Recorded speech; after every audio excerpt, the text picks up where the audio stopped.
Mais uma vez, boa noite a todos. Vamos continuar os nossos estudos. Nós paramos em Números, se eu não me engano, capítulo 20. Creio que foi isso. Números 20. A gente vai fazer um grande salto aqui. Por quê? Porque a ideia do nosso estudo foi fazer um panorama do Antigo Testamento. E o panorama é nada mais do que cobrir o maior número de acontecimentos possíveis de uma forma mais geral possível, sem necessariamente entrar em todos os detalhes de todas as passagens possíveis. E por que que a gente vai então daqui pular várias passagens? Porque a gente vai entrar no momento em que Israel entra no deserto, e aqui no deserto esse Israel vai receber a lei. Nós vimos no capítulo 20 que Deus fala com o povo diretamente e ele dá os 10 mandamentos. E nós vimos que já no estudo passado que o povo fica cerca de 1 a 2 anos parado ali, recebendo as instruções do próprio Deus, recebendo instruções de o que eles devem crer, como eles devem se comportar, as leis para toda a sociedade israelita, as leis no tabernáculo, as leis em sociedade, todas as espécies de leis, todos os tipos de sacrifícios e ofertas. Tudo isso vai ser dado nesse espaço de 1 até 2 anos que eles vão permanecer ali debaixo do Monte Sinai. O deserto é então um período que vai de Êxodo 19, que nós vimos no estudo passado, e vai até Números capítulo 10, versículo 11, que é quando Deus faz com que as pessoas marchem do Sinai e continuem a sua jornada. Então, para a gente não ficar muito tempo vendo detalhadamente cada uma das leis, eu acho que isso tem um outro propósito, vamos nos focar no básico, no que a gente precisa saber desse período do povo. E a primeira coisa é que esse período é o período de menor movimento físico, porém, é o período de maior movimento espiritual entre o povo. Por quê? Porque Deus está moldando o povo ali no deserto.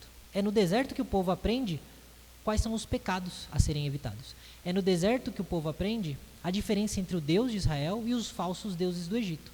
É no deserto que eles aprendem quem eles devem ser, como eles devem agir, o que eles devem fazer para honrar a Deus, o que eles devem fazer para obedecer a Deus, o que eles devem evitar, como se comportar. Enfim, a escola de Deus é o deserto. E eles passam ali 1, 2 anos, alguns dizem até um pouco mais, na escola de Deus. Deus então entrega a sua vontade, a sua lei ao povo e firma uma aliança ali. O povo ouve essa aliança e olha, o povo se compromete a cumprir essa aliança. O povo se compromete a de fato estar firme e fiel àquilo que Deus disse para eles. A gente está entre Êxodo 20 até Números 10 a 11. Eu não vou parar em nenhuma passagem específica, porque é um espaço muito grande. Acontece muita coisa nesse tempo. Mais ou menos ali entre Êxodo 20, do capítulo 1 até o capítulo 24 de Êxodo, a gente vê Deus entregando a sua lei e mostrando o seu caráter através da lei. Em Levítico, quem quiser olhar em Levítico 11, versículo 44, Deus vai revelar o seu caráter diante da lei.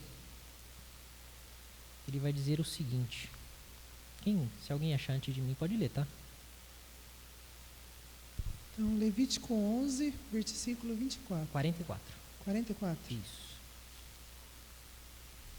Eu sou o Senhor, vosso Deus, portanto vós vos consagreis e sereis santos, porque eu sou santo, e não vos contaminareis por nenhum enxame de criaturas que se arrastam sobre a terra. Exatamente. Por que Deus está dizendo isso? O que Deus está falando para o povo? Gente, se consagrem. O que é se consagrar? Nossa, a palavra é difícil, né? Consagrar é se separar. Sabe quando você vai... Talvez você não saiba como é, mas alguns certamente devem saber. Quando você vai se preparar para fazer o vestibular, alguns vão na cara e na coragem, né? mas geralmente se recomenda que se prepare para fazer o vestibular. Quando você vai entrar na polícia, por exemplo, você vai ter uma prova de aptidão física. Recomenda-se que você se prepare para realizar a prova. Consagrar é se preparar para estar apto a andar com Deus, a estar apto de estar junto com Deus. Então, consagrar é ser santo.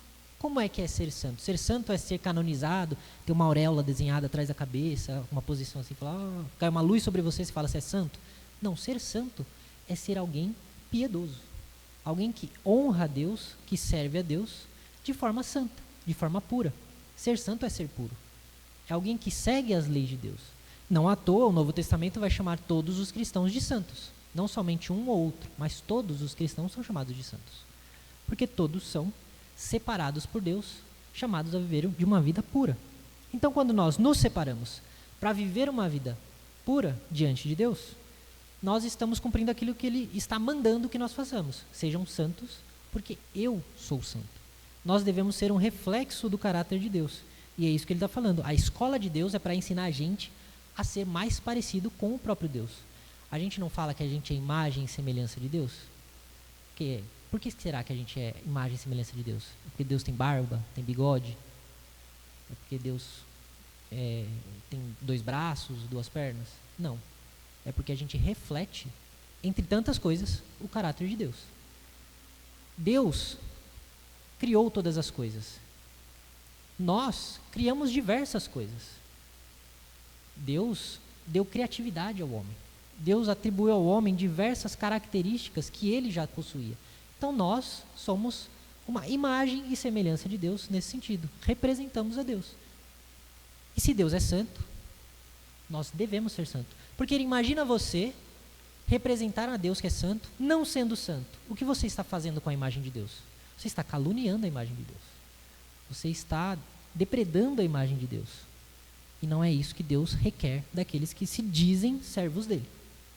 Então a aliança é firmada com o povo nesses termos. Tá, vocês querem ter uma aliança comigo? E o que é ter uma aliança com Deus?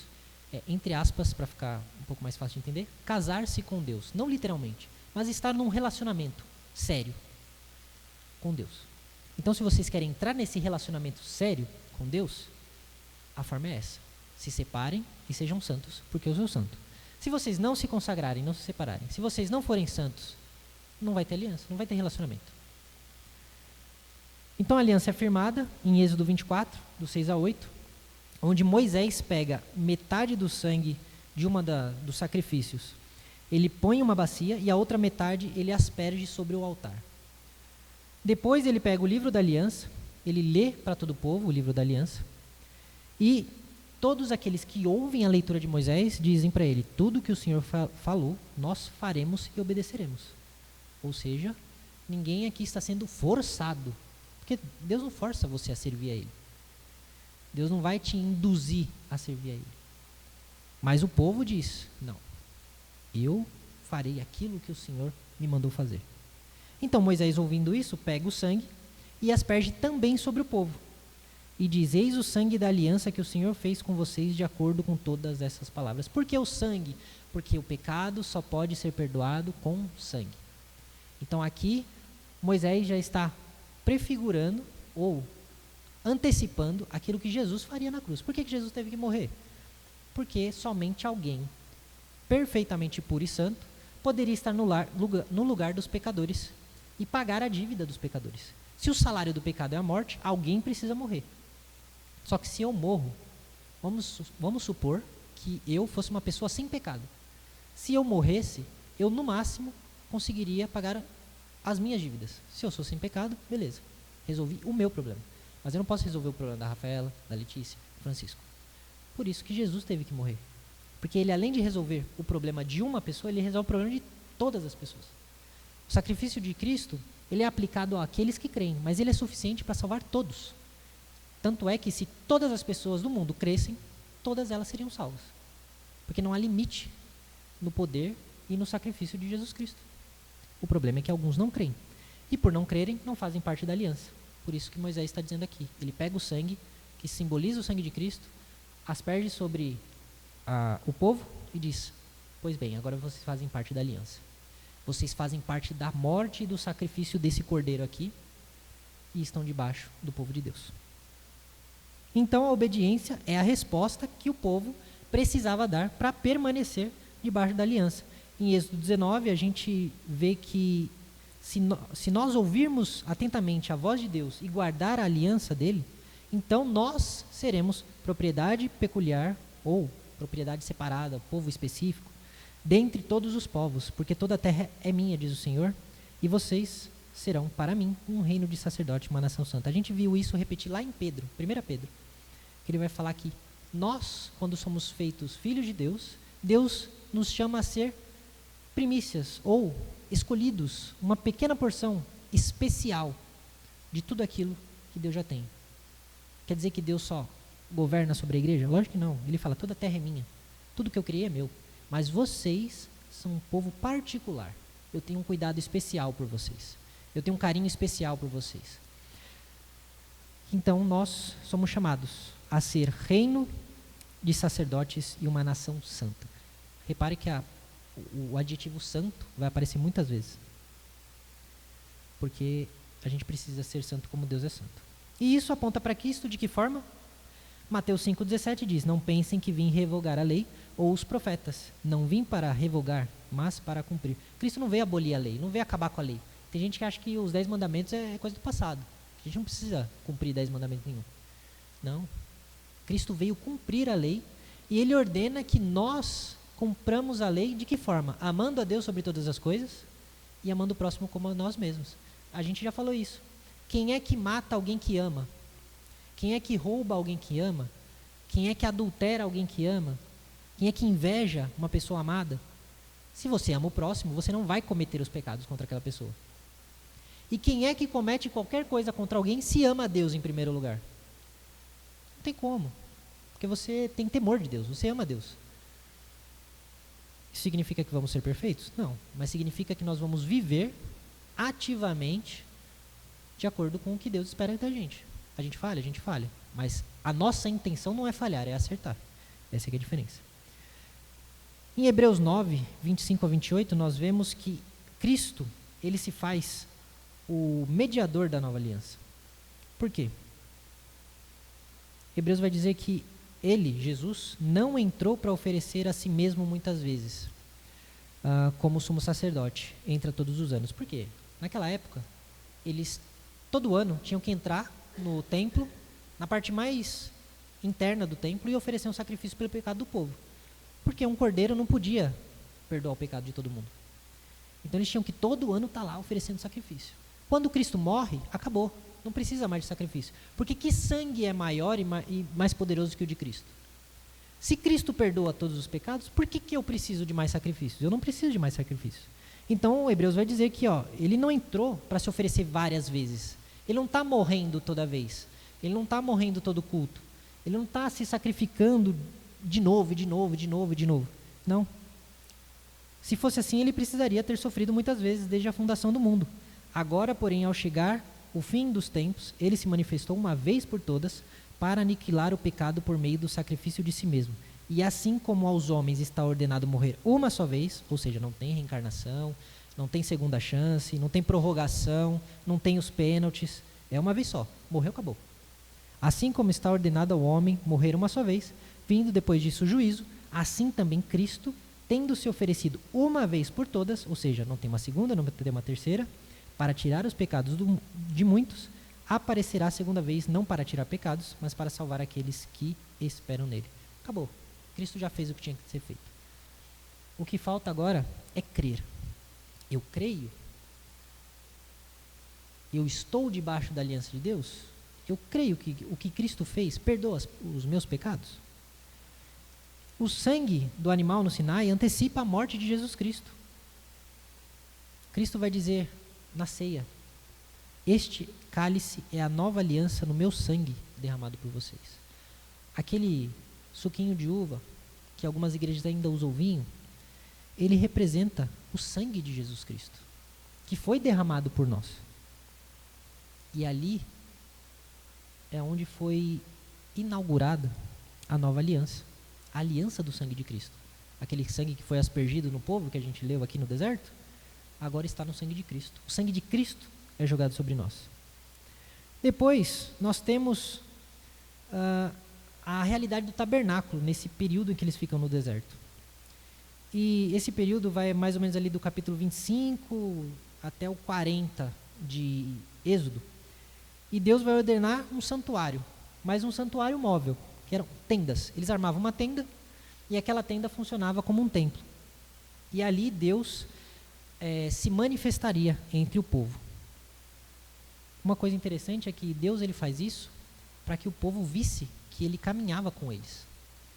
Para que o povo não achasse que eles estavam andando no deserto sozinhos. Olha só, se a gente parar para pegar alguma analogia, o deserto é a escola de Deus. Quando a gente mais aprende as coisas? Quando as coisas dão errado. Vocês já repararam nisso?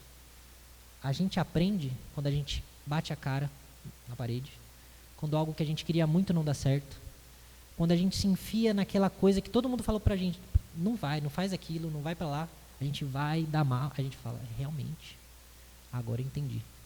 O deserto é a escola de Deus. Mas muitas vezes no deserto a gente é tentado a pensar o quê? Não é possível que Deus esteja aqui comigo. Olha o que eu estou passando. Estamos passando fome, está calor,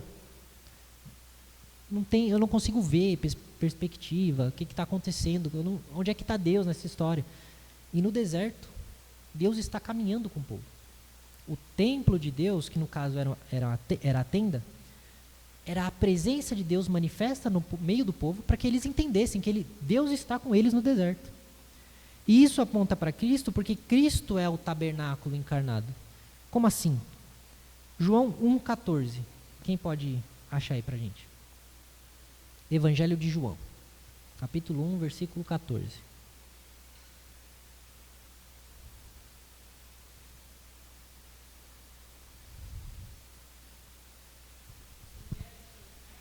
Isso.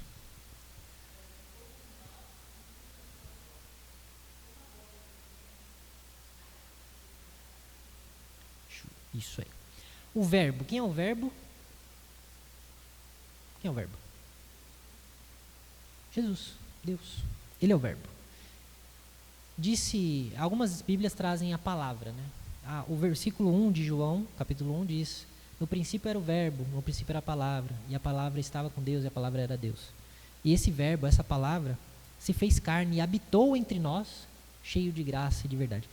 Quero chamar a atenção para vocês para essa palavra habitou. Quando a gente vai olhar essa palavrinha habitou, ela é uma palavrinha que significa tabernacular, ou armar uma tenda. A mesma palavrinha que o escritor usou aqui para dizer que ele habitou entre nós, a Bíblia em grego, a Septuaginta, usa lá no Antigo Testamento para se referir ao tabernáculo de Deus no deserto. O que significa? Que Cristo fez morada no meio de nós. Cristo veio morar no nosso meio, veio habitar no nosso meio. Ele veio estar presente no nosso meio, igual era quando Deus se fazia presente no tabernáculo, lá no Antigo Testamento. Do mesmo jeito que a glória de Deus vinha até o povo naquele tabernáculo, a glória de Deus veio até nós na pessoa de Jesus Cristo. Hebreus vai dizer que, meus irmãos, tendo ousadia para entrar no santuário, pelo sangue de Jesus, pelo novo e vivo caminho que ele abriu por meio do véu, isto é, pela sua carne, e tendo um grande sacerdote sobre a casa de Deus, ou seja, tendo ousadia, sabendo que Deus abriu o caminho para a gente chegar à presença dele, sabendo que Cristo tirou o que separava eu e você da presença de Deus. Aproxime-se então com um coração sincero, em plena certeza de fé, tendo o coração purificado de má consciência e o corpo lavado com água pura. Cristo é o templo. Cristo é o acesso até Deus. Como é que eu chego até Deus? Estou no deserto. Como é que eu chego até Deus? Como é que eu vejo Deus? Cristo. Não, mas eu não vejo Cristo aqui. Não, mas você vê Cristo na sua palavra. Como é que é Cristo? Quem ele era? O que ele gostava? Como é que ele agiria? Está tudo registrado nas Escrituras. Como é que você conhece alguém? Você primeiro pergunta quem é você, de onde você vem, o que você gosta de fazer, o que você não gosta, qual é a sua história. E a gente aprende tudo isso sobre Cristo, sobre Deus, Nas Escrituras. O jeito de eu conhecer a Deus é conhecendo a Cristo. Eu conheço a Cristo nas Escrituras. E quando Cristo se revela, então eu vejo que eu posso me aproximar de Deus através de Cristo. Depois nós vemos o sacerdócio sendo instituído e a mediação de Deus para com o povo em Arão e os seus filhos. E aí a gente vê isso de Êxodo 28, 29, até Levítico capítulo 10. Deus ele vai fazer o quê? Ele vai separar uma linhagem específica para representar o povo diante dele, e aí com diversas ordenanças, tanto pelo jeito como eles vão se vestir, o que eles vão fazer e tudo mais. Arão, ele é ungido com óleo e com sangue, em Levítico 8:12. E em Levítico 8:30, Moisés também pega um pouco de óleo e um pouco de sangue, coloca sobre o altar e asperge de novo sobre Arão. Por que a gente está vendo tanto sangue sendo jogado nas pessoas, nas coisas? Porque o sangue, de novo, era o meio pelo qual os pecados eram purificados. O sangue é o meio pelo qual as pessoas se consagravam a Deus. O sacerdote se consagrava a Deus. Hoje, na nova aliança, o sangue de Cristo é o que nos consagra a Deus. É o que nos separa para Deus. Então, quando nós cremos em Jesus Cristo, quando nós decidimos seguir a Jesus Cristo, o sangue dele é colocado sobre nós e nós então somos separados para habitar com Deus, para sermos habitados pelo próprio Deus. E olha que estranho, a gente tem um exemplo, estranho não, curioso, a gente tem um exemplo de Nadab e Abiú, que morrem. Alguém lembra por que eles morrem? Está lá em Levítico 10, versículos 1 a 3. Fogo estranho. Por que fogo estranho? Como assim? O que eles fazem? Queimar incenso. Lê para mim versículos 1 a 3 do capítulo 10 de Levítico.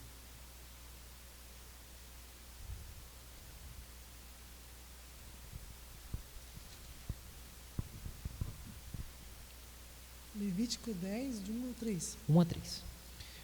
Nadab e Abiú, filhos de Arão, tomaram cada um a seu incensário e puseram neles fogo, e sobre este incenso, e trouxeram fogo estranho perante a face do Senhor, que lhes não ordenara. Então saiu fogo de diante do Senhor e os consumiu, e morreram perante o Senhor. E falou Moisés a Arão: isto é o que o Senhor disse: mostrarei a minha santidade naqueles que se chegam a mim, e serei glorificado diante de todo o povo. Porém Arão se calou. Olha só, o que é essa história de incenso? A gente não está entrando nos detalhes do texto, mas Deus, ele dá instruções específicas de como deveria ser o incenso que eles deveriam usar dentro do tabernáculo. Deus, ele dá a instrução do incenso, ele dá a instrução do tipo de óleo, de qual eram os ingredientes desse óleo, que cor deveria ser a cortina, que cor deveria ser a roupa do sacerdote, que pedra tinha que ter na roupa do sacerdote. Ele dá a instrução de tudo. E aí Nadab e Abiú fazem o quê? Pegam um incenso que Deus não ordenou usar, acendem aquele incenso e eles morrem. Nossa, mas parece assim, que exagero, né? Por que a gente acha exagerado? Porque a gente não tem dimensão do tamanho, da santidade e da autoridade de Deus. Se a gente chega diante de qualquer juiz, de qualquer policial, de qualquer autoridade civil, e a gente desobedece uma ordem expressa daquela autoridade, ele pode dar ordem de prisão para a gente. Se eu viro para um policial e eu desrespeito só em palavras, ele pode dar voz de prisão para mim. Pode, ele tem todo o direito, porque eu desacatei uma autoridade. E isso a gente está falando de homens. Quão mais grave é desrespeitar ou desobedecer ordens de Deus? E podia ser pior, Deus poderia continuar fazendo isso até hoje. Por misericórdia, ele não faz. o que a gente mais tem são pastores, bispos, presbíteros, diáconos, e por aí afora, que oferecem o culto da forma que eles acham que tem que oferecer, que fazem o culto da forma que eles acham que tem que fazer, que preparam o sermão ali no dia, não estuda, não lê, não medita, não ora, vai ali o que der, às vezes copia de alguém da internet, algo que ele viu, oferece aquilo para a igreja e acha que está bom. Ou então pega alguma palestra, manda ali para o ChatGPT, me cria um sermão aqui, com isso, falando sobre esse texto, para eu pregar hoje à noite. E acha que está tudo bem. Ou aparece na igreja para falar da palavra de Deus, para dirigir o culto a Deus, com qualquer roupa, de qualquer forma. Como se oferecer um culto a Deus fosse algo assim que eu pudesse fazer de qualquer jeito. Estou oferecendo para qualquer um. E a gente vê que desde aqui, Deus não se agrada desse tipo de coisa não. Aliás, ele leva muito a sério. Mas no Novo Testamento é diferente, né? Não. Quando a gente vai lá para Atos, existe um casal chamado Ananias e Safira. Lembrava que era uma pedra. O que eles fazem? Os apóstolos dizem que estão recolhendo oferta para Deus, para ajudar o povo de Deus. E quem quisesse poderia oferecer aquela oferta para ser distribuída. Ananias e Safira fazem o quê? Eles vendem tudo que eles tinham, só que eles pegam a oferta que era para ser destinada à igreja, para então ser distribuída, eles pegam parte daquela oferta, ficam com eles, e a outra parte eles dão para os apóstolos. E aí, se não me engano, Pedro pergunta para eles, esse é todo o dinheiro mesmo? É tudo isso que vocês têm? Eles falam, é. No momento que ele falou, Ananias cai morto. No mesmo instante. Aí a mulher dele chega, pouco tempo depois, ele pergunta para a mulher de Ananias, olha, o seu marido trouxe dinheiro aqui, aquele era todo o dinheiro que vocês tinham para oferecer ao Senhor? Ela falou, era assim. Pois bem, não foi a homem que você mentiu, foi a Deus. E Pedro ainda estava falando e ela cai morta. Às vezes a gente acha que o Deus do Novo Testamento não é tão rigoroso quanto o do Antigo. Cristo chega a dizer que se você sentir ódio do seu irmão ou do seu próximo, você já é réu de assassinato perante Deus. Você não precisa ir lá matar a pessoa. Se você desejar uma mulher ou um homem, você já adulterou com ela. Se você desejar assim, na sua cabeça. Olhar com aquele olharzinho assim, já era, acabou. O que é mais fácil de fazer? Seguir o Antigo Testamento, que só fala não adultere? Ou seguir o Novo, quando Jesus fala que não adulterar é inclusive cuidar do próprio pensamento? Deus ainda é santo, Deus ainda é exigente, e Ele ainda cobra. Graças a Deus que o Senhor é misericordioso, senão Ele estava fulminando gente até hoje. Então Jesus, como sendo nosso sumo sacerdote, segundo a ordem de Melquisedeque, ele entra no Santo dos Santos, pelo seu próprio sangue, não pelo sangue de um cordeiro, mas pelo seu próprio sangue. Enfim, depois de tudo isso, depois de Deus ter passado a lei para o povo, instituído o tabernáculo, ele vai agora instituir os sacrifícios, que era a solução ao pecado. A partir de Levítico 1, do 7, se eu não me engano, até o capítulo 16, ou algo do tipo, a gente vai ter uma descrição detalhada de todos os tipos de sacrifícios, para todos os tipos de situações e todos os tipos de pecado. E o que a gente precisa aprender dessa situação? Que o sacrifício, ele é a consequência de algo grave. Por que a gente tem que... Por que a gente não? Por que eles tinham que matar um animal inocente? Imagina, todo mundo aqui tem cachorro? Eu tenho uma cachorrinha.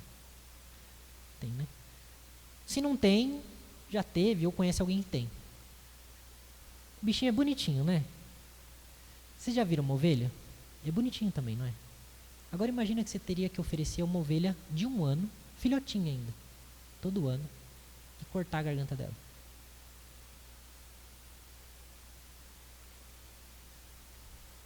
Feio, né? Pensar nisso.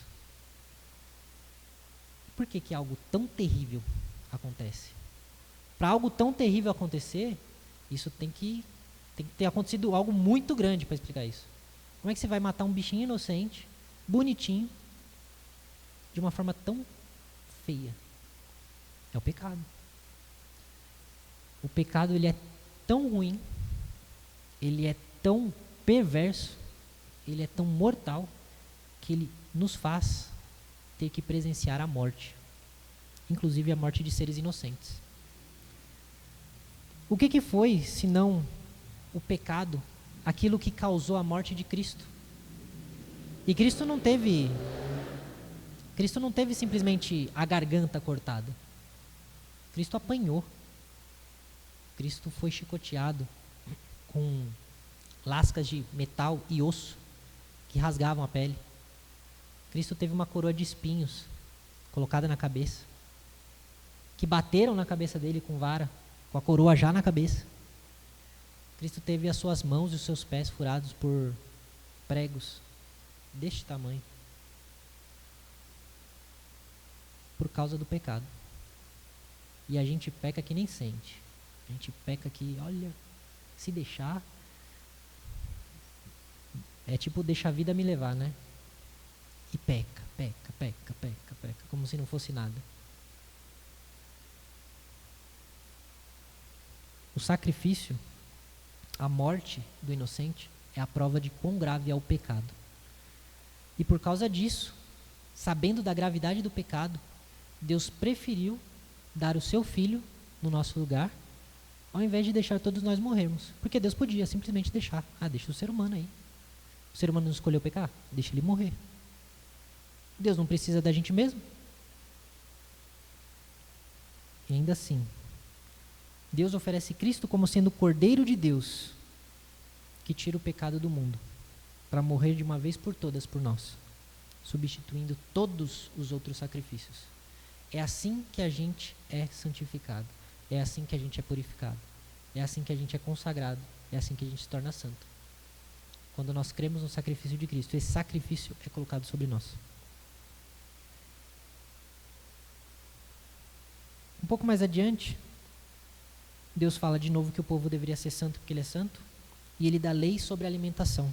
Sabe aquela parte da Bíblia que diz que não deve comer porco, não deve comer camarão, não deve comer isso, não deve comer aquilo, não deve usar roupa com 2 tecidos diferentes, o homem não deve aparar o canto das barbas, etc. Esse tipo de coisa. Por que Deus dá essas instruções? Quer dizer então que eu não posso fazer o canto da barba? Por quê? O que Deus estava querendo ensinar com o povo? Deus estava querendo mostrar, como ele disse, que o seu povo é separado, o seu povo é diferente, o seu povo é santo. Ele não pode se parecer com nenhuma nação pagã, e ele não pode consumir e nem se comportar com nenhuma nação pagã, nem com nada que não seja santo. Uma curiosidade interessante é que alguns dizem que o fato de Deus ter proibido a comida, comer carne de porco, é simplesmente para que o povo não adoecesse. Deus pediu para ele não comer carne de porco porque sabia que a carne de porco tem doenças, né? Porém, quando a gente olha mais detalhadamente o texto, a gente percebe que o que Deus proíbe são animais que ruminam, mas não têm o casco fendido, aquela separação no casco. Ou animais que têm o casco fendido, mas não ruminam. O que ele está querendo dizer? Animais que têm características que não são particulares à sua espécie, ou seja, têm características de 2 espécies diferentes, vocês não vão comer. Por quê? Porque o ser humano, debaixo da vontade de Deus, debaixo do povo de Deus, ele não pode estar com características diferentes daquelas da que Deus deu para eles. O homem que serve a Deus, ele tem uma característica específica, e ele não deve nem ser e nem consumir nada que não seja especificamente declarado aquilo que Deus disse que ele deve ser. Então a Bíblia diz que o povo de Deus não pode se misturar, não pode ter características diversas. Eu sou crente aqui, mas eu também faço isso aqui. Eu sou crente, mas eu também uso tal tipo de roupa, ou falo tal tipo de coisa, vou para tal lugar, mas eu sou crente. Eu até pareço, me visto como crente, mas tem uns amigos aí que, né, a gente não pode parecer. Ou a gente é, ou a gente não é. E o que Deus estava querendo ensinar com os alimentos é o seguinte: ou vocês são, ou vocês não são. Vocês não podem ter casco fendido e só porque rumina achar que é povo de Deus. Ou você não pode ruminar e não ter o casco fendido. Ou você tem as duas coisas, ou você não tem nada. Não dá para ter as duas coisas ao mesmo tempo. Tudo ensina então que Deus exige separação do pecado, obediência. Beleza. E como nós vemos isso em Cristo? Cristo purifica o impuro com a sua mão, com o seu toque. Lá em Marcos 1,40 nós temos a história de um leproso que pede de joelhos a Cristo: Senhor, se o Senhor quiser, o Senhor pode me curar. E Jesus, estendendo a mão para ele, diz que eu quero. E ele cura o leproso. Jesus está fazendo algo que era impensável para o judeu. Ele estava tocando em um leproso. E a lei dizia que aquele que tocasse em um leproso se tornaria impuro. Nesse mesmo princípio de não toque aquilo que é impuro, porque o povo santo e separado não pode tocar nada que seja impuro ou que remeta ao pecado. Não quer dizer que o leproso está leproso porque ele é pecador, mas aquilo, na altura da antiga aliança, simbolizava os problemas do pecado. Por que nós adoecemos? Por causa do pecado. E se você está puro, você não deve ter contato com o pecado. A ideia era manter a santidade. E Jesus vai lá e toca. Por quê? Porque Jesus não se contamina com o pecado. Ele purifica o pecador. Ele é o verdadeiro cumpridor de toda a santidade. E é Ele que nos chama para ter as características e a identidade de santo. Somente se nós nos parecermos com Jesus, nós seremos de fato santos.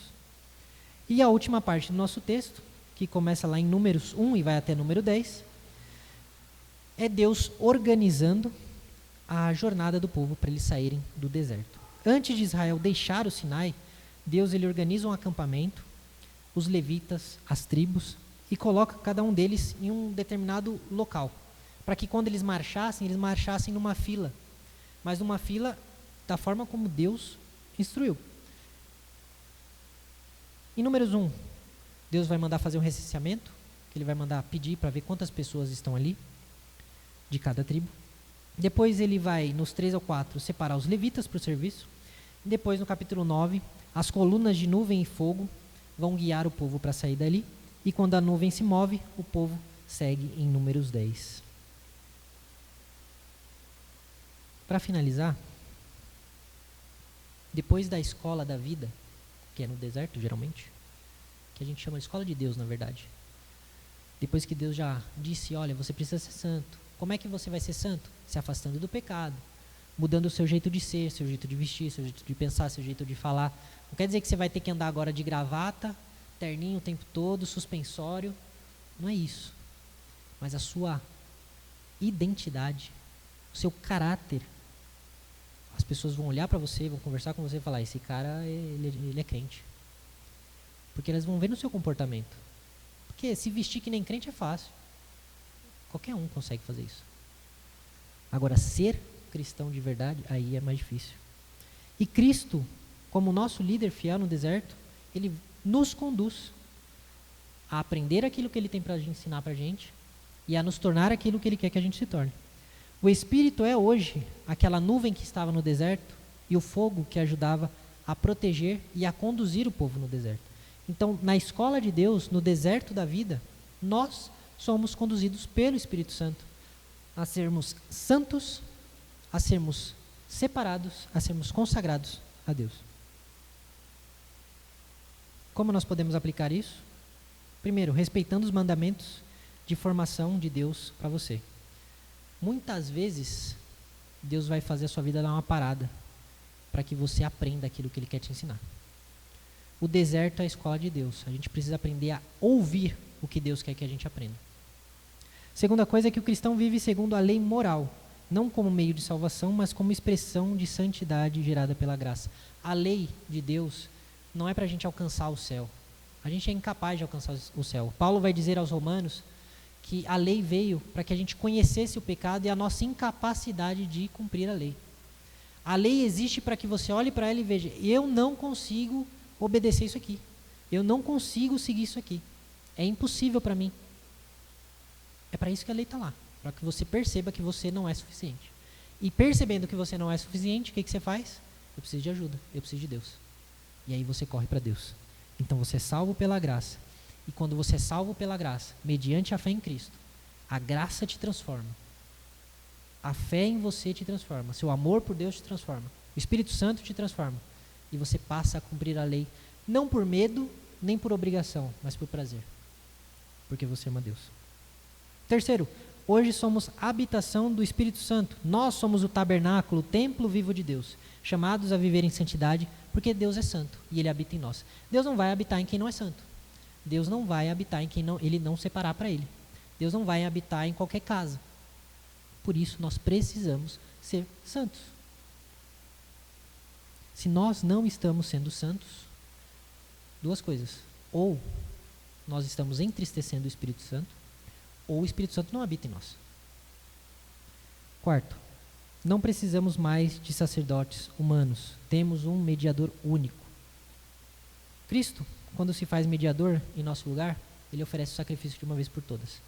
Dessa forma, a gente não precisa mais que um sacerdote vá até um altar, ofereça a nossa oração em nosso lugar, ofereça um sacrifício em nosso lugar. Nós podemos chegar diante de Deus, orar diante de Deus, pedir perdão diante de Deus, falar com Deus diretamente.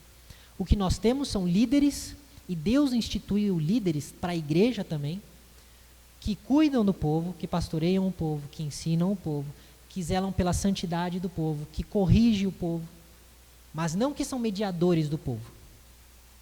Eles são guias. São administradores daquilo que Deus deu para eles. Apenas. Mediador temos apenas Cristo. Sexto, o perdão hoje não exige mais sangue, porque o preço já foi pago, mas continua exigindo arrependimento e fé. Você não precisa se flagelar, você não precisa subir escada de joelho, você não precisa, sei lá, beijar o chão 15 vezes, bater na madeira 3 vezes. Você precisa crer. Você precisa crer que Cristo é o Filho de Deus, o Deus vivo, que habitou entre nós, morreu, ressuscitou, está sentado à direita de Deus Pai, governando todas as coisas, de onde há de vir e julgar vivos e os mortos. Não é isso que o nosso credo apostólico fala? Creio em Deus Pai Todo-Poderoso, Criador dos céus e da terra, e no seu Filho, Jesus Cristo, e etc, etc, etc. Nós precisamos crer. Sétimo, a pureza é espiritual e moral. Deus ainda nos chama a sermos distintos do mundo. Porque, como diria nossas mães, nós não somos todo mundo. Muito pelo contrário, nós somos filhos de Deus. Eles podem, você não. Eles podem, você, infelizmente, não. A não ser que você queira ser um deles. Aí tudo bem. E por último, a vida cristã é uma jornada e Deus continua sendo o guia. Ordem, liderança, submissão, prontidão ainda são marcas de um povo maduro. A gente aprende, para concluir, com o povo no deserto, o que é caminhar com Deus. E a gente percebe nas falhas de Israel as nossas falhas, as nossas incapacidades. E a gente percebe no Deus que guiou Israel, o Deus que nos guia hoje. Então, esse período de 1 a 2 anos no deserto é um período que nós precisamos entender, ler e meditar, para que a gente perceba o quanto Deus é grandioso, gracioso e misericordioso ao nos acompanhar no deserto, e o quanto nós não somos o suficiente, o quanto Ele nos purifica de todo pecado, o quanto Ele nos ajuda a caminhar, e o quanto nós dependemos dEle para andar no deserto. Amém? Amém. Vamos cantar um hino do nosso inário. Deixa eu só pegar o número certinho.